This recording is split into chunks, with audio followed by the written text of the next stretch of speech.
Ayun, grabe, no? Grabe pala yung regalo ni Madam Rosmar kay Diwata. Grabe. Worth of 5 million pesos ano sa lahat-lahat ano. Diyan yung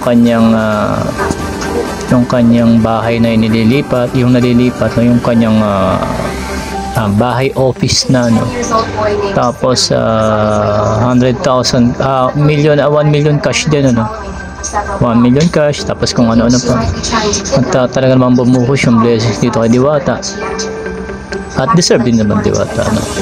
At marami pa nagbibigay sa kanya no, kung sino-sino. Ito tara panoorin natin.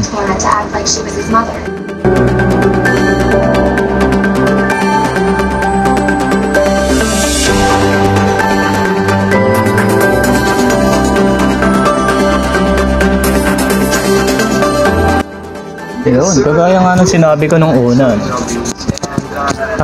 Wala naman ako nakikitang problema sa mga nagko-cover, yung mga content creator at saka mga vlogger nakapalibot kay Diwata. At kanya-kanyang diskarte na lang yan.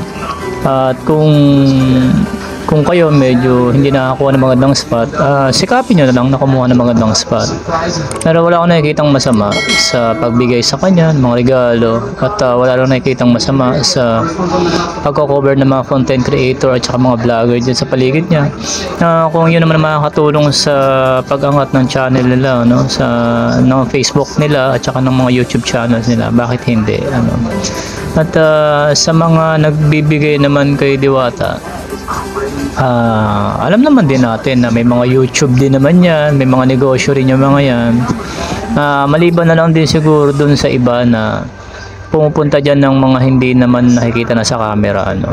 Kasi sila yan, sila Awit, sila Rosmar, sila Tony, sila Alex. Actually si Tony hindi pala pumunta ano, siya pala yung nag-guest kay Tony. Si Alex, sino ba? Sila Rendon, si Wamos, marami pang iba, marami.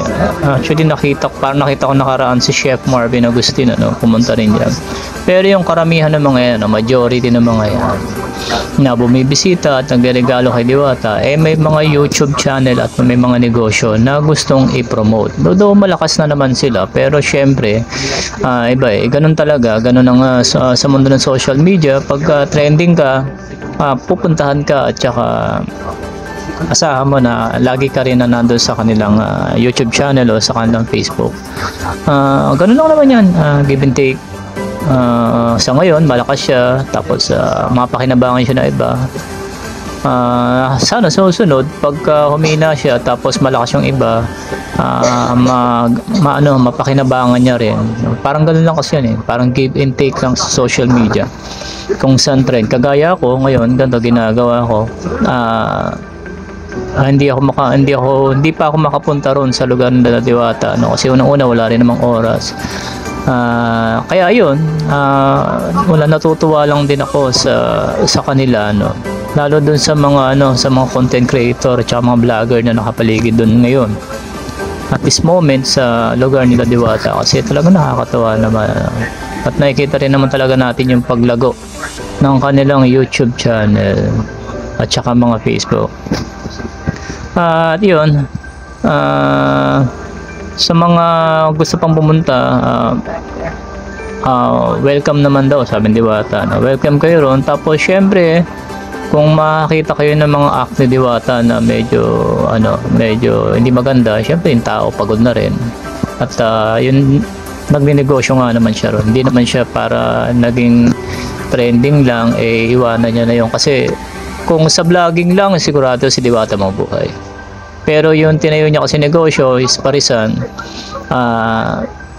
Alam ko rin yun na kung gaano rin kahirap dahil may parisan din ako before at saka gotuhan.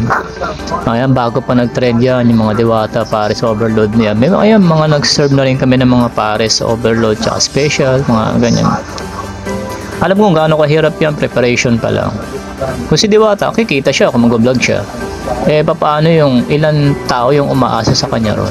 Siyempre nga naman, gusto niya rin na wag iwanan yung mga tao na yun. Kaya mas priority niya talaga yung business kaysa sa mga interview, sa mga siguro bonus na lang yung interview, tapos mga collab na ginagawa ng ibang mga vlogger. So ayun, wala akong nakikita masama. Tuloy-tuloy lang, tuloy-tuloy nyo lang yan yung inyong pagko-cover dyan kay Diwata, at magmasid lang kayo. At wag nyo na, iwasan nyo na yung iwasan nyo na yung pag may nakita kayong vlogger na ganito, na medyo sinisiraan nyo, kaya dinadown nyo. Magtulungan na lang tayo sa pag-angat ng bawat channel. Hindi yung porket may nakita tayong malakas na tong isa, tapos nagpapalakas pa, sinisilip natin. Iwasan na natin yan, no? Para masaya lang, para happy lang lahat. Pagpakinabangan na lang tayo sa isa't isa. Yun lang naman ang maganda ron, kasi lalo sa social media, no? Pangit na pakinggan, pero yun nga, gamitan din kung sino yung famous, kung sino yung trending, sasakay tayo para di syempre makilala rin yung channel natin at yung ating Facebook.